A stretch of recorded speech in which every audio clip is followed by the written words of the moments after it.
कंगना रनौत वो चीज है जो कि कभी नहीं सुधर सकती। एक साल पहले इसने कांस्टेबल से थप्पड़ खाया था, वो तो मैं आगे जिक्र करूंगा कि क्यों खाया था, लेकिन हालिया अब जो रिसेंटली एक दो दिन से ट्रॉल हो रही है, अपनी किस बेवकूफ़ी की वजह से हो रही है, वो भी मेरे ख्याल से रिमार्केबल है। वो भी हिस्ट्री में हमेशा याद रखी जाएगी, क्योंकि उसका जो ट्वीट है ना, भले डिलीट हो गया लेकिन हर जगह सेव है। और ऐसा ट्वीट और इतनी मक्खनबाजी, जैसे तुम लोगों ने थंबनेल में देख ही लिया है कि मैंने लिखा क्या है इसके साथ, इसके नाम के साथ। तो basically such kind of females are the ना गोल्ड डिगर, ठीक है ना। एक तो कॉमन गोल्ड डिगर्स होती हैं जो तुम्हारा और मेरा शिकार करती हैं, आम से लोगों का। अब डेफिनेटली यार शी वाज एन सुपरस्टार, ठीक है ना, तो she was superstar of the Bollywood industry, तो उसका तो हक बनता है ना कि वो मोदी जैसे बंदे का शिकार करे, तो that kind of gold digger. तो बात ये है कि इसका जो ये हालिया जो इसका जो ये मसला जो शुरू हुआ है, वो जब शुरू हुआ है कि जब जो है हमारा जो डोनाल्ड ट्रंप है, उसने एप्पल के सीईओ जिसका नाम टिम कुक था, तो उसको जब ये बोला कि भाई कि तुम जो ना इंडिया में इतनी इन्वेस्टमेंट्स क्यों कर रहे हो, why you are not bringing your investment towards America, तो उसके ऊपर ये साहिबा जोश में आ गई। और ये जैसे मोदी जी की कितनी देश बड़ी भक्त हैं, जो मानी जाती थी, बड़ी फॉलोवर मानी जाती हैं, तो उस हिसाब से कैसे पीछे रह सकती थी अपने नंबर बनाने के लिए। तो इन्होंने फौरन ट्वीट भी ऐसा किया कि बंदा सोच में पड़ जाए कि भाई ये ट्रंप को लाइन मारना चाह रही है, ट्रंप की अटेंशन लेना चाह रही है, मोदी को प्रेज कर रही है, क्या करना चाह रही है। तो उधर जो इसका जो पार्टी का चेयरमैन है जेपी नड्डा, वो इनसिक्योर हो गया। अब जरा हम स्टेप बाय स्टेप चलते हैं, मैं तुम्हें बताता हूँ कि जैसे कि जो पहले तो मैंने तुम्हें बता दिया कि भाई ट्रंप ने ये बोला एप्पल के सीईओ को कि भाई take your investment towards America, ठीक है। कंगना रनौत अपने ट्वीट में कहती है कि why could be the reason of this love loss, जैसे क्या कहते हैं इसका, क्या कहते हैं ट्रंप का या मोदी का कोई अफेयर चल रहा था, love loss. Basically she is talking about the India, कहना भाई इंडिया के साथ जो ट्रंप की जो मोहब्बत थी वो क्यों कम हो गई, ठीक है ना। लेकिन जिस तरीके का इसका लिखने का जो रीजन है ना, तरीका है, लव लॉस और फिर दोनों लीडर्स को एक दूसरे से कंपेयर करना, तो वो तो ऐसे ही लग रहा है जैसे कि ट्रंप की जो उससे मोहब्बत थी ना वो अब जेलसी में तब्दील होगी। क्योंकि आगे का ट्वीट जो है ना तुम इसका सुनो। फर्स्ट पॉइंट में कहती है he is an American president but world most love leader is Indian prime minister. मेरी जान, वर्ल्ड मोस्ट लव लीडर तो दूर की बात है, तुम्हारा जो प्राइम मिनिस्टर है ना, तुम्हारे इंडिया में भी लव मोस्ट नहीं है, सिवाय तुम अकल के बंद, तुम्हारी जैसी कैटेगरी जो होती है ना, ये जो मफाद परस्त, मौका परस्त कैटेगरी होती है, ये हमारे पास भी पाई जाती है, जो कि ये सोचते हैं कि यार इस पार्टी के पीछे लग जाओ, सासी पार्टी के पीछे, अगर ये आ गई तो हमें नौकरियां मिल जाएंगी, हमें सड़कें बनाने के ठेके मिल जाएंगे, पुल बनाने के ठेके मिल जाएंगे। इनकी वफादारियां इधर तक ही होती हैं, इनकी औकात इधर तक की होती है, इनके बाप भी ऐसी करते हैं, इनके बच्चे भी ऐसी करते हैं। So you are not different from them, ठीक है ना। तो आप जो ये जो बात कह रही हो ना कि पहली बात कि he is the most loved leader of the world, भाई ये आपका जरूर हो सकता है, इवन इंडिया के अंदर भी, ठीक है ना, लेकिन इंडियंस का भी सबका नहीं, क्योंकि बहुत सारे इंडियंस ऐसे हैं जो कि इसको बहुत ज्यादा क्रिटिसाइज करते हैं, इसकी पॉलिसीज को क्रिटिसाइज करते हैं, स्पेशली रिलेटेड टू रेसिज्म जो इसने प्रोमोट किया है इन इंडिया, ठीक है ना। तो पहली बात तो आपकी ये यहाँ पे गलत होगी, और दूसरी बात ये थोड़ा सा स्पाइस भी होना चाहिए। कंगना तुम अकेली नहीं हो मेरी जान, तुम्हारे जैसे साइको ना हमारे पास पाकिस्तान में भी मौजूद है। तो ऐसा ही एक love most self claim love most love क्या कहते हैं ना लीडर जो है ना, वो हमारे पास भी मौजूद है, जो कि जेल में सड़ रहा है, ठीक है ना। उसके फॉलोअर्स भी यही कहते हैं कि पूरा पाकिस्तान उसको चाहता है, बट एक मैं हूं, एक हमारे जैसे बहुत सारे और भी हैं जो कि कहते हैं कि छोड़ो अब इस बात को, हम ट्रम्प उस पर ही रहते हैं, कंगना पे रहते हैं। सेकंड पॉइंट कहती है Trump second term but India prime ministers third term. शुक्र है यहाँ पे इसकी नॉलेज थोड़ी प्रॉपर है कि ट्रम्प का सेकंड टर्म है, इसने ये नहीं कहा कि ट्रम्प का थर्ड टर्म है, तो ये कह सकती थी, तो इससे कोई भरोसा नहीं है। थर्ड पॉइंट जो कंगना कह रही है वो सबसे अटेंशन लेने वाला पॉइंट है। वो पॉइंट क्या है, वो अल्फा मेल से रिलेटेड। वो ये कह रही है कि अनडाउटेडली डोनाल्ड ट्रंप तो बड़ा अल्फा मेल है, पर मेरा जो प्राइम मिनिस्टर है सब अल्फा मेल्स का बाप है। आप जरा ये जो तस्वीर है इसमें जरा सब अल्फा मेल्स के बाप की जरा शक्ल तो चेक करो तुम लोग। इसमें क्लियरली ऐसे लग रहा है कि जैसे कि डोनाल्ड ट्रंप का जो ना हाथ हाथ में लाते हुए ना इसका जो है ना सुसु निकल गया है। और ये बिल्कुल एग्जैक्टली ऐसे ही हंस रहा है जैसे छोटे बच्चों के जब सुसु निकल जाता है ना वो शर्मिंदगी से हंसते हैं। और ट्रंप इसको एग्जैक्टली ऐसे ही देख रहा है जैसे माँ बाप बच्चों का सुसु निकलने के बाद उसे घूरते हैं, कहते हैं तेरी तो मैं ऐसी की तैसी। ठीक है, जब ट्रंप की शक्ल से ऐसे लग रहा है कि वो कहते हैं कह रहा है वो दिल में कि बेटा रुक जा तेरी तो भी मैं बजाता हूं। ठीक है, अब ये इसको लग रहे हैं अल्फा मेल्स। चलो भाई मैं ट्रंप को तो कहूंगा कि चलो हो सकता है वो अल्फा मेल है। ठीक है, उसकी पर्सनालिटी कितनी रिजिड है आप अभी भी देख रहे हो, आपके सामने नजर आ रही है। ठीक है, लेकिन यार ये मस्करा, ये मैला इसको अल्फा मेल लग रहा है। ठीक है, बदबू का घर, मुझे तो इधर से बैठे बैठे इसमें से बदबू आ रही है। ठीक है ना, अब मुझे ये बताओ कंगना, यार इंसान किस हद तक गिर जाता है। देखो तुम कोई एक अच्छी सोसाइटी में रही हो, तुम बॉलीवुड की सोसाइटी में रही हो, तुम हाई प्रोफाइल लोगों में उठी बैठी हो, तुमने कितने कितने माचो लोगों के साथ जो है काम किया है, मेल्स के साथ तुम्हारे को स्टार्स रहे, तुम्हें ये माचो लग रहा है, जो तुम्हें अल्फा मेल लग रहा है। और भाई मैं तो समटाइम्स इसके मेल होने के ऊपर डाउट रखता हूँ। दाढ़ी लगा के कोई मेल नहीं बन जाता। लोगों को आगे क्या कहते हैं प्रोमोट करके लोगों को मरवा देना, ये करना। जाओ जरा इसको बोलो किसी दंगे फसाद के अंदर खुद तो हिस्सा लेके दिखाए। ये लोगों को आगे भेजता है मुसलमानों को मारने के लिए, सिखों को मारने के लिए, क्रिश्चियंस को मारने के लिए, अपने फौजियों को बॉर्डर्स पे लड़ाता है। कभी फौज जिसको बोलो साले को अकेले को किसी गन पकड़ के किसी मोर्चे पे खड़ा था, साले की टटी ना निकल जाए, पेशाब ना निकल जाए, इसका तो मेरा नाम अदा नहीं। ये तुम्हारा अल्फा मेल है, तुम्हारा ये क्राइटेरिया है। सो सैड ऑफ यू कि तुमने जिंदगी में क्या हासिल किया। तुमने जिंदगी में ये हासिल किया है कि सिर्फ और सिर्फ चमचागिरी करो, जो कि काबिल भी ना होना तारीफ का, घटिया तरीन इंसान होगा, उससे तुम्हारा मफाद पड़ जाए ना तो तुम उसको चने के झाड़ पे चढ़ा के आसमान पे बिठा दो। तो तुम उस वक्त यही कर रही हो। खैर, इसने ये कहा, फिर आखिरी बात आप सुनो इसकी जो लिखी हुई, दिस इज पर्सनल जेलसी और diplomatic insecurity.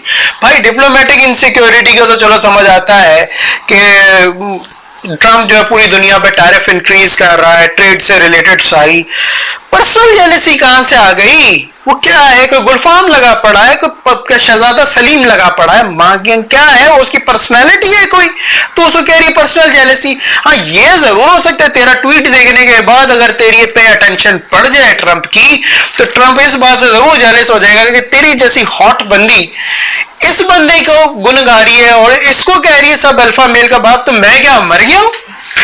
Bring it to her me, bring her to me. वो तो हो सकता है ये बोले, और यकीन करो हो सकता है इसी वजह से अब इसने जो इसके बाद जब ट्वीट डिलीट किया, ठीक है ना, ट्वीट डिलीट करने के बाद इसने एक अपडेटेड ट्वीट डाला तो उसके अंदर इसने सारा जोर जो है जेपी नड्डा पे डाल दिया, जो कि इसकी पार्टी का है नेशनल प्रेसिडेंट, ठीक है ना, जेपी नड्डा, उस पर डाल दिया। अब देखो इसने यहाँ पे भी अपनी पे जिम्मेदारी कबूल नहीं की, बिकॉज चीफस्टर, क्योंकि उसको पता है जो लो मोरल लोग होते हैं ना हमेशा दूसरे पे डाल देते हैं, हम तो अच्छा ये बुरा है, इसने हमसे बुराई कराई है, तुम्हें ऐसा ट्वीट डालने की जरूरत क्या थी? तुम्हारी इतनी औकात है, वो कोई लालू प्रसाद यादव नहीं है जिसके बारे में तू जिक्र कर रही, वो डोनाल्ड ट्रंप है, तुम सबका बाप है। इस कंट्री के अंदर सुपर पावर का वो प्रेसिडेंट है, जिसके आगे आगे जो थल्ले लगता है ना, तुम्हारा भी जो प्राइम मिनिस्टर, तुम हमें तो बोलते हो, तुम्हारा प्राइम मिनिस्टर भी शक्ल से थल्ले लगा हुआ है, उसकी स्माइल देख यार, कुछ अकल के नाखून लो भाई, कुछ अकल के नाखून लो, जहां चाहा मुंह गटर की तरह खोल दिया, ऐसा होता है। वैसे एक बात बताओ, तुम जैसे सनकी ना कोई दुनिया में अकेले नहीं है, डोंट बी, मकसद के तुम दिल छोटा नहीं करो, तुम्हारी जैसी कैटेगरी की खवातीन हमारे पास भी मौजूद है, जिनका लव मोस्ट लीडर जो है ना वो सिर्फ जेल में पड़ा हुआ है, और यकीन करो वो है तो दादा अबू की एज का, लेकिन उसको कोई दादा अबू तस्लीम करने को तैयार नहीं है। सबने अपने ख्वाबों में, वहमो गुमान में उसको अपने शौहर तस्लीम किया हुआ है, सब उसकी बीवी बनने को तैयार है। अब अगर मैं बोलूं अल्फा मेल, तो फिर शायद वही अल्फा मेल है भाई। तो तुम्हारी जैसी औरतें जो होती है ना, किसी को भी अल्फा मेल बना सकती, बस उस बंदे से तुम लोगों का ना मतलब होना चाहिए। खैर, इसने अपना डिलीट किया ट्वीट, सारा मामला जो गंद इसने जेपी नड्डे पे डाला। अब जेपी नड्डे की कहानी सुनो भाई। अब जेपी नड्डे की कहानी ये है कि ट्वीट डिलीट कराने के पीछे देखो 2-3 रीजंस हैं। पहली बात तो ये कि मुझे एक इंडियन कुछ दिन पहले एक मैसेज आया, व्हाट्सएप पे सर्कुलेट हो रहा था, इंडिया में एक मेरा दोस्त था उसने मुझे भेजा। उसमें क्लियरली लिखा हुआ था कि बड़े इनके आरएसएस के दफातर के अंदर जो है ना, ये बीजेपी के जो है ना इजलास हो रहे हैं, जिसके अंदर सिर्फ उसे मेन मकसद ये है कि अपनी जो है वो जो क़यादत है उसको बदला जाए, ठीक है ना। और उसके अंदर ये जो है मेरे ख्याल से क्या नाम है, राजनाथ सिंह है और जेपी नड्डा है, इसको क़यादत सौंपी जाए क्योंकि इसको बहुत जलील हो चुका है ये अपना मोदी इन हालिया दिनों के अंदर, ठीक है ना। डेफिनेटली पहलगाम अटैक के बारे में भी सबको पता पड़ ही गया है तकरीबन, ये लोग एक्सेप्ट करें ही नहीं करें, इनकी नेशन वाइड इनकी आवाम को भी पता है कि फॉल्स फ्लैग अटैक है, इन्होंने खुद कराएंगे, ठीक है। तो वो जलील तो वो बहुत हो चुका है। तो अब इनको पता है कि यार अगर हमें पार्टी में रहना है, पार्टी को आगे लेके चलना है, तो इसको तो हमने इसका चेहरा तो सामने से लोगों के हटाना होगा, जिसके लिए इतनी ज्यादा नफरत बन रही है। तो हो सकता है कि जेपी नड्डा ने से बोला हो फोन करके कि बेटा, पहली बात तो ये तूने ट्रंप के आगे जो तूने ये ट्वीट किया, तो जेपी नड्डा को हो सकता है इनसिक्योरिटी फील हुई हो कि भाई यार देखो, ट्विटर कोई छोटा प्लेटफॉर्म नहीं है, ठीक है ना। और तुम्हें एक हकीकत मैं बताऊं, ट्विटर वाले भी इस कंगना से परेशान है।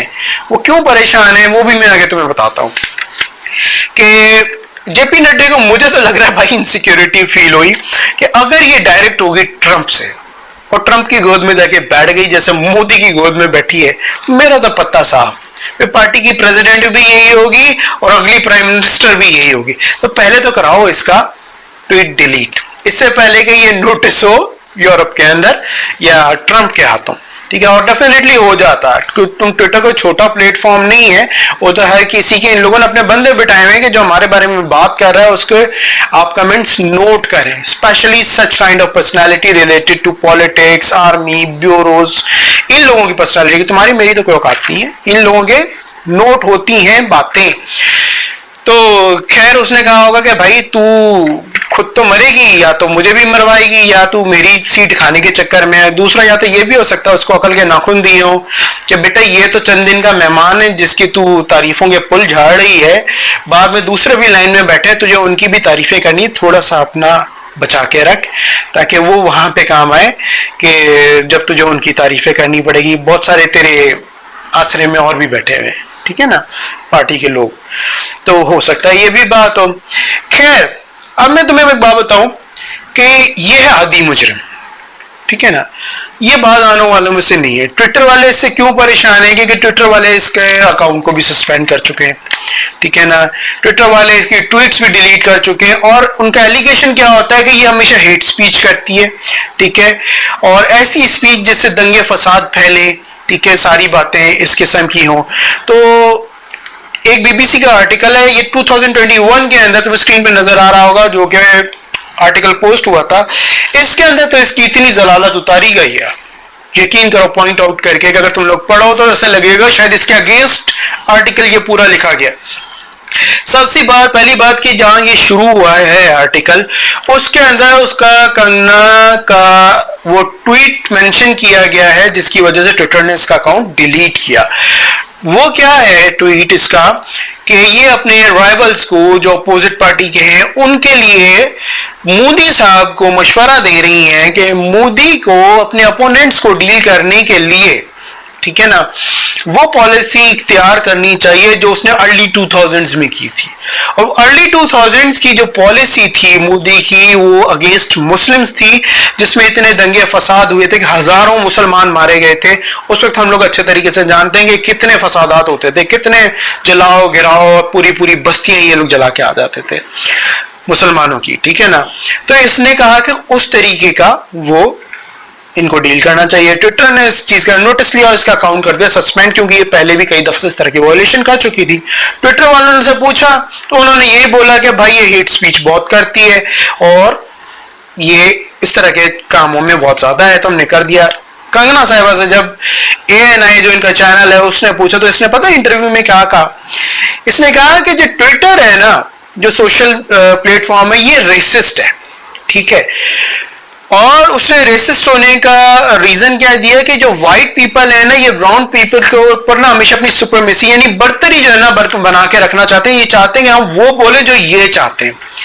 चलो यहाँ तो मैंने मान लिया अगर उन्होंने तुम्हारा ये ट्वीट डिलीट किया, लेकिन गलत तो डिलीट नहीं किया। तुम रेसिज्म को प्रमोट कर रही थी, तुमने वो मिसाल दी है जिसमें रेसिज्म के बुनियाद बना के हजारों मासूम लोगों की जानें ली गई हैं।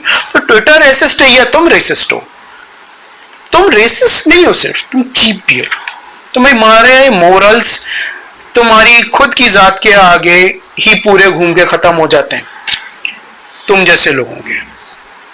जरूरी नहीं कि हर हिंदू का मकसद यही होता है कि वो पैदा ही इसलिए हुआ है कि उसने मुसलमान को मारना है, या मुसलमान की जिंदगी का मकसद ये है कि उसने हिंदू को मारना है। हम कभी ऐसे नहीं करते हैं। हमारे पास अलग अलग हमारी जो आइडियोलॉजी है उसके अंदर अलग है। तुम लोग हमारी आइडियोलॉजी को भी अलग तरीके से लोगों के सामने पेश करते हो, गलत तरीके से, ताकि लोग हमसे और नफरत करें। लेकिन जो हमारी आइडियोलॉजी को पूरे तरीके से समझता है वो कभी भी हमसे नफरत नहीं करता, चाहे वो हिंदू हो चाहे वो किसी और रिलीजन का मालिक हो। अब इसी आर्टिकल के अंदर ना आगे जाके सी और जलालतें भी जो है ना मेंशन की गई हैं। जैसे कि इसने एक सोनम कपूर एक एक्ट्रेस है, फेमस एक्ट्रेस है, उसको इसने कहा कि ये माफिया बिम्बो है। ठीक है, बिम्बो हम किसे कहते हैं कि अगर तुम लोगों को पता हो तो बिम्बो हम उस लड़की को कहते हैं जो बहुत ज्यादा हॉट होती है, सेक्सुअली अट्रैक्टिव होती है, हम उसको बिम्बो कहते हैं स्लैंग वर्ड के अंदर, जो कि हम कॉमनली किसी के लिए यूज नहीं करते, क्योंकि पता है हमारी सोसाइटी में किसी भी लड़की को ऐसे बोलना अच्छा नहीं समझा जाता। ठीक है, ये वेस्ट में बोला जाता होगा, may be they were taking it as a compliment, पर हम लोगों के यहाँ पे बुरा माना जाता है। तो इन्होंने कहा ये माफिया बिम्बो है। सिर्फ बिम्बो नहीं कहा, ये कहा माफिया बिम्बो है। ठीक है ना, माफिया बिम्बो का मकसद ये है कि तमाम माफिया वाले जितने हैं ना, ये उनकी बिम्बो है। ठीक है, they all are sexually attracted towards her। ठीक है ना, वो सब के सब इसकी तरफ अट्रैक्ट हैं सेक्सुअली। ठीक है ना, ये उनको इंस्पायर करती है। और डेफिनेटली माफिया को अगर सेक्सुअली अगर आप इंस्पायर कर रहे हो तो आप दूसरे लफ्जों में ये कह रही हो कि आप ये उनका दिल खुश करती है। तो ये इतनी इस किस्म की चिपस्टर किस्म की बंदी है। फिर उर्मिला मातोंडकर एक एक्ट्रेस हुआ करती थी, उनके लिए ये कहती है कि वो सॉफ्ट पॉर्न स्टार है। कैन यू इमेजिन, ये उसको पॉर्न स्टार बोल रही है, सॉफ्ट पॉर्न स्टार। नीचे जाके इसी आर्टिकल के अंदर क्लियरली लिखा है कि अगर ये अपने आप को इतना आउटस्पोकन समझती है तो बीजेपी की, आरएसएस की वो बातें, वो चीजें जो कि क्रिटिसाइज करने की है, वो पॉलिसीज आज तक इसने उसके ऊपर क्यों नहीं बात की? अगर ये अपने आप को इतना आउटस्पोकन समझती है, समझती है कि मैं सही बात करती हूं, तो उसके ऊपर क्यों नहीं की? क्यों? बिकॉज ये उनसे फायदे लेती है और उनके साथ बैठी हुई है।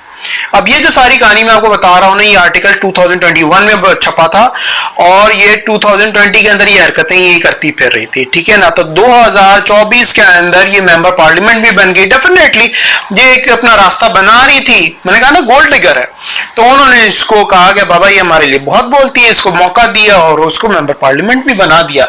अब मैं तुम्हें बताता हूं कि इसको थप्पड़ कैसे पड़ा।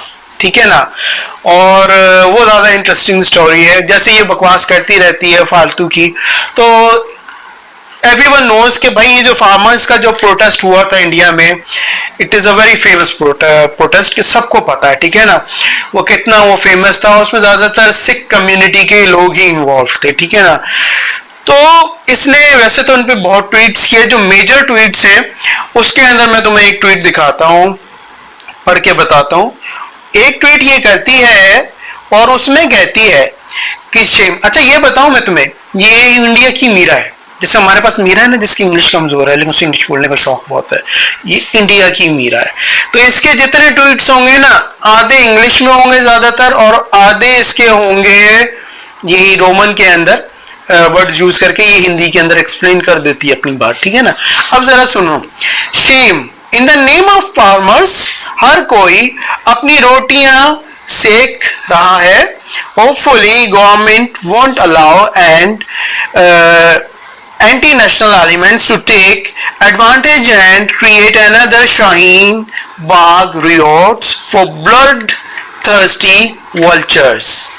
vultures गिद्ध को कहते हैं। अब इसने शाहीन बाग रियोट्स को यहां पे भी वर्ड यूज किया है, इस ट्वीट के अंदर, ठीक है ना। शाहीन बाग रिजॉर्ट्स क्या थे वो भी मैं तुम्हें बताता हूँ आगे चल के। अच्छा, अब इसके बाद फिर इसने एक ट्वीट किया, उसके अंदर ये कहती है कि ये जो फार्मर्स का जो प्रोटेस्ट हो रहा है इसमें एक खातून मौजूद है बिल्किस बानो के नाम की। अब ये थी शाहीन बाग में जो प्रोटेस्ट हुआ था, अगर तुम्हें पता नहीं है तो मैं रुको जरा, मैं तुम्हें आगे बताता हूँ कि क्या, लेकिन बहुत पीसफुल प्रोटेस्ट था। और मैं कहता हूँ हिस्ट्री में ऐसा प्रोटेस्ट मैंने नहीं देखा, बहुत अच्छा प्रोटेस्ट था मुस्लिम ओल्ड एज वुमेन्स का, ठीक है। तो कहती कि उसके अंदर एक जो उनके कहा जाता था ये शाहीन बाग के प्रोटेस्ट वालों की दादी है, ठीक है ना, वो जो खातून थी बिल्किस बानो, ये उनको 100 रुपए लेके आज देके ना इन्होंने लाके प्रोटेस्ट में शामिल किया है। इसने ये एक ट्वीट किया था। फिर ये एक दिन जो है ना जा रही थी अपना किसी ट्रैवलिंग कर रही थी, तो चंडीगढ़ एयरपोर्ट पे ये मौजूद थी, ठीक है ना, उधर से फ्लाई करके कहीं जा रही थी। तो उधर जो है ना एक CISF कांस्टेबल थी, जो कि होती है कांस्टेबल सिक्योरिटी चेक वगैरह के ऊपर इस तरीके से, उसका नाम था कुलविंदर कौर। वो दूर से आई, उसने आगे रख के दिया इसके मुंह पे थप्पड़ दिया, और जाहिर सी बात है फिर बीच बचाव हो गया जो भी। जब उससे बाद में पूछा गया कि भाई तुमने इसको थप्पड़ मारा क्यों बेचारी को, तो कहने लगी कि मेरी माँ उस प्रोटेस्ट में, बूढ़ी माँ 1 साल से बैठी हुई है, 1 साल से मेरी पूरी फैमिली बैठी हुई अपने राइट्स के लिए, ठीक है ना। और ये कह रही है हम उस बुजुर्ग औरत को 100 रुपए दे के यहाँ पे प्रोटेस्ट के लिए लेके आए, मीन्स के हम के, और दूसरा इसने लफ्ज उसके साथ यूज किया था कि शाहीन बाग जो रिजॉर्ट्स है उसके टेररिस्ट्स को ये यहाँ पे लेके आ रहे हैं। इस बात पे इसको उसने थप्पड़ मारा था, और पता पड़ा जी बाद में कि ये इसकी मिसअंडरस्टैंडिंग थी। इसने एडमिट भी किया, बोलेगा इट वाज माय मिसअंडरस्टैंडिंग, कि मुझे लगा कि वो है। तो भाई तेरी अगर मिसअंडरस्टैंडिंग थी तो सोचने से पहले, ट्वीट करने से पहले तू कंफर्म तो कर लेती। कंफर्म नहीं भी किया तो ये करने की जरूरत ही क्या थी। मसला ये है कि तुम्हें जो है ना सिर्फ हाईलाइट रहना है लोगों के सामने कि मैं कुछ हूं, मैं मौजूद हूं, तुम्हारा मसला ये है। वैसे तो बात देखो कंगना रनावत की हो रही है, ठीक है, लेकिन अब इसने शाहीन बाग प्रोटेस्ट का जिक्र किया ही है कभी ना कभी अपने ट्वीट्स के अंदर। उन लोगों को अगर इसने टेररिस्ट कहा है तो मेरा फर्ज बनता है कि मैं तुम्हें उस प्रोटेस्ट की रियलिटी भी बताऊं।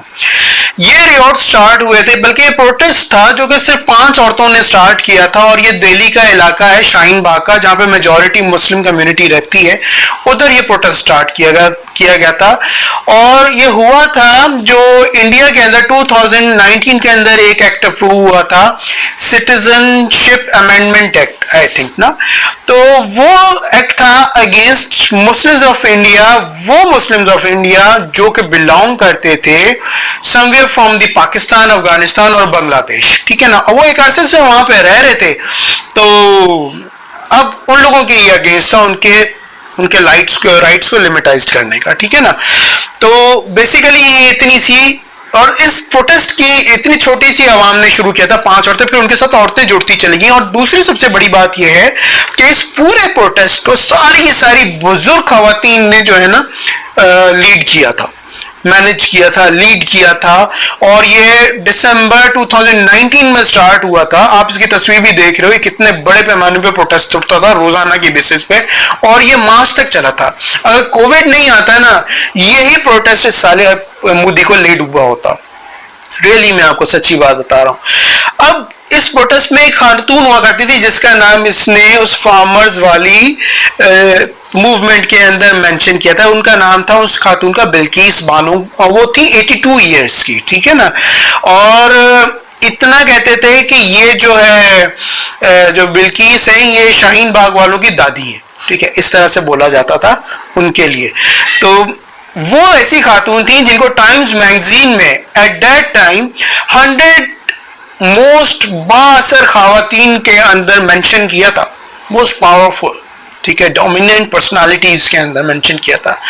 ये उसको कह रही थी कि ये टेररिस्ट है, ठीक है। अच्छा, अब कहानी क्या थी कि इन लोगों ने उन पे बड़ा उनको थ्रेट करने की कोशिश की, बहुत से तरीके से उन पे पेट्रोल बॉम्ब्स तक फेंके, ठीक है, वो तो अल्लाह का शुक्र था जिस टाइम पे इन्होंने पेट्रोल बम्स वगैरह फेंके तो इत्तेफाक से ज्यादा लोग नहीं होते थे। एक दफा तो सिर्फ 5 औरतें बैठी थी अर्ली मॉर्निंग टाइम, बेसिकली उनको उठा के डरा के भगाना चाहते थे। एक दफा एक लड़के ने आके, 17 साल का लड़का था, उसने आके वहां पे फायरिंग कर दी, उधर एक लड़का जख्मी हो गया। ठीक है ना, बात यह है कि मुझे तो ऐसा लगता है शायद तुम लोग जो है ना घुट्टी के अंदर जहर पिलाते हो मुसलमानों के खिलाफ। तुम्हारे 17 साल के बच्चे भी इतने ब्रेन वॉश हैं यार। ठीक है, फिर इन लोगों ने, एक बंदा था वो आया प्रोटेस्ट के दरमियान, उसने पहले तो की फायरिंग और फिर उसका जो नारा उसने मारा, वो नारा मैंने नोट करके अलग से रखा हुआ है ताकि मैं तुम लोगों को बताऊं कि यार कितनी नफरत है इन लोगों के दिलों में। कहता है कि हमारे देश में सिर्फ हिंदुओं की चलेगी। फिर तुम लोग सेक्युलर स्टेट का नारा क्यों मारते हो, क्यों नाम रखा? तुम लोग जैसे सेक्युलर स्टेट है ना तुम्हारी, और जिस तरह से तुम लोग वहां पे रेसिज्म को प्रमोट करो अगेंस्ट मुस्लिम्स के साथ, तो तुम लोग बहुत पहले से कर रहे हो, फिर सिक्स के साथ शुरू हुआ, तुम क्रिश्चियंस के भी पीछे पड़ चुके हो। जिस तरह से तुम लोग रेसिज्म को प्रमोट करते हो और जो भी तुम्हारे रेसिज्म की पॉलिसी के अगेंस्ट बोलता है तो तुम कहते हो ही इज अगेंस्ट इंडिया। ठीक है ना, तो भाई तुम्हारी जैसी सेक्युलर स्टेट है ना, उससे लाख दर्जे बेहतर हमारी रिलीजियस स्टेट है। यकीन करो तुमसे ज्यादा यहां पे हमारे पास माइनॉरिटीज, अदर रिलीजियस सेक्टर्स, ठीक है, अदर नेशनैलिटीज, एथनिक ग्राउंड्स पे जो डिफरेंसेस वाले जो लोग हैं जो ज्यादा प्रोटेक्टिव हैं। और तुम जो ये मोदी लिख के चाट रही हो ना, इसके तुम कितने बॉल्स बैलेंस कर लो लेकिन इसका कोई फ्यूचर नहीं है। तो शायद ट्वीट डिलीट करते ही तुम्हें भी इस बात का अंदाजा हो गया होगा। So start practicing of handling any other person's balls, जो आने वाला है तुम्हारा। सो दोस्तों, ये थी आज की कंगना रनौत, जिसका मेरे ख्याल से हमने मक्खनबाजी का फुल पोस्टमार्टम सही से किया होगा। आई थिंक लोग इसको डिस्कस तो कर रहे थे लेकिन इतना डिटेल में डिस्कस नहीं किया होगा कि कितनी जहरीली है। मुझे ना इस तरह के लोगों के ऊपर ना बड़ा तरस आता है, क्योंकि उसकी वजह ये होती है कि या तो यार ये लोग होते हैं ब्रेन वॉश्ड, ठीक है, या फिर ये लोग इंतहाई मोरली डाउन लोग होते हैं जिनको अपने अलावा कुछ नजर नहीं आता। ठीक है, और अपने सेल्फिश फायदों के लिए नहीं किसी की जान ले भी सकते हैं, किसी को मरवा भी सकते हैं, कुछ भी कर सकते हैं। बेसिकली जिस रेसिज्म के प्रमोट करते हैं ना, उससे लाखों लोग मर जाते हैं, हजारों लोग मर जाते हैं। किसी का, वही बात मैं कहता हूँ ना यार, इन फसादों के अंदर किसी का भाई, बेटा, बाप, कोई ना कोई जाता जरूर है, लेकिन इन बेगैरतों को क्या फायदा? कुछ नहीं पता कि इस चीज से होता क्या है। काश ये जो तुम लोगों के लिए करते हो, जो बीज बोते हो, तुम्हारे साथ हो या तुम्हारे किसी अजीज के साथ हो, फिर तुम्हें अंदाजा हो कि ये जो तुम जहर उगलते हो, इससे जो लोगों के नुकसान होते हैं कितने बुरे होते हैं। आई थिंक तुम्हें सोचना चाहिए इस बारे में। लोग सोचेंगे, अगर हम लोग बोलते रहेंगे तो लोग एक दिन सोचेंगे जरूर। हमारा काम बोलना है। एंड मैं उन लोगों को सैल्यूट कर, जिसकी बात चली थी यार, थोड़ी सी वीडियो काफी लंबी हो गई है, लेकिन यार उन लोगों को डिस्कस करना बहुत जरूरी है जो इंडिया के अंदर न्यूट्रल हैं और जो सही को प्रमोट करते हैं, जो इनकी तरह रेसिस्ट नहीं। रेसिस्ट चाहे मुसलमान हो, चाहे हिंदू हो, चाहे सिख हो, चाहे क्रिश्चियन हो, वो बुरा है। सबको जीने का हक है। बाय।